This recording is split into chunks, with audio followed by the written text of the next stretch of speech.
असम के मुख्यमंत्री और झारखंड में भारतीय जनता पार्टी के चुनावी सह प्रभारी हेमंता बिश्वा शर्मा ने कहा कि 2-3 दिनों के अंदर भारतीय जनता पार्टी अपने उम्मीदवारों की सूची जारी कर देगी। उन्होंने कहा कि एनडीए गठबंधन के तहत आजसू पार्टी के साथ 10 सीटों पर सहमति बनी हुई है। उन्होंने कहा कि संभावना है कि सीटों की संख्या में एक सीट का इजाफा भी हो सकता है या फिर एक सीट कम भी हो सकता है। जनता दल यूनाइटेड के संबंध में हेमंता बिश्वा शर्मा ने कहा कि जदयू के साथ 2 सीट पर बातचीत हो रही है। लोक जनशक्ति पार्टी रामविलास गुट के साथ भी एनडीए गठबंधन के तहत बातचीत चल रही है। चुनावी सह प्रभारी ने कहा कि इलेक्शन कमीशन की ओर से विधानसभा चुनाव की तारीखों की घोषणा के बाद ही भारतीय जनता पार्टी उम्मीदवारों की सूची जारी करेगी। हालांकि उन्होंने ये स्पष्ट कर दिया कि पार्टी की ओर से पहली सूची लगभग बनकर पूरी तरह से तैयार हो चुकी है। हरियाणा में हमने जो 2100 अनाउंस किया तो कांग्रेस ने 6000 अनाउंस किया, लेकिन लोगों ने बोला कि मोदी का 2100 में हमारा ज्यादा भरोसा है।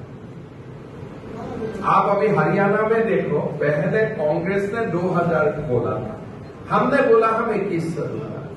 फिर कांग्रेस ने अनंत फनंत में प्रेस कॉन्फ्रेंस करके बोला हम 6000 रुपया देगा, लेकिन हरियाणा का लोगों ने बोला कि हमें सब पता है, चुनाव का बात कुछ आप देने वाला नहीं है, लेकिन मोदी अगर बोलता है 2100 वो हमें 100% मिलेगा।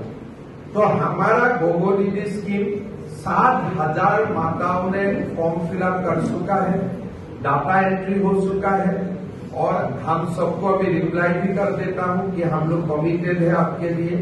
और कैबिनेट का शपथ होगा, वही शाम से गोगो दीदी स्टार्ट हो जाएगा। हम 5 साल तक इंतजार नहीं करूंगा। और आज जो आप लोग बोल रहे हैं कैबिनेट 2500 करेगा, कल तो चुनाव अनाउंस है, तो फर्क क्या पड़ेगा? तो ये ऐसे तो बच्चा का खेला हो जाता है ना कि मैं 2500 किया हूं तो मैं 2600 कर दूंगा। आप पहले ही उनको 2100 क्यों नहीं?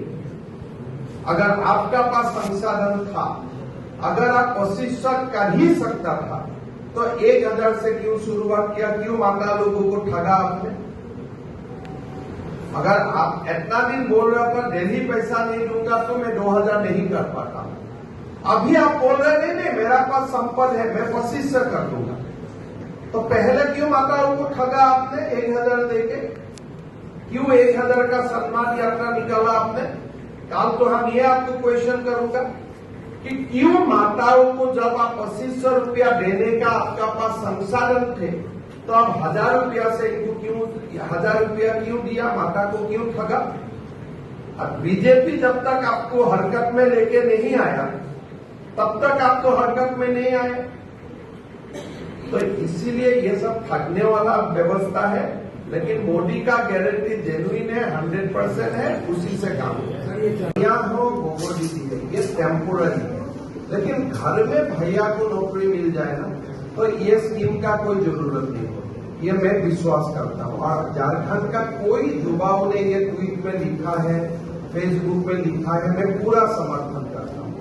अगर झारखंड में 3 लाख नौकरी हो जाता है, 5 लाख और रोजगार का व्यवस्था हो जाता है, तो बेटा ही मां का ख्याल रखे। तो इसीलिए हमारा भाइयों को हम क्लियर बोलता हूं, सरकार बनने का पहले ही हम कैलेंडर जारी कर दूंगा, कौन दिन किसका इंटरव्यू हो। और हम 3 लाख से थोड़ा कम 2,78,000 हम नौकरी देते ही रहेगा, ये हमारा वादा। और निष्पक्ष कोई क्वेश्चन पेपर लीक नहीं, गरीबों का घर में नौकरी मिले।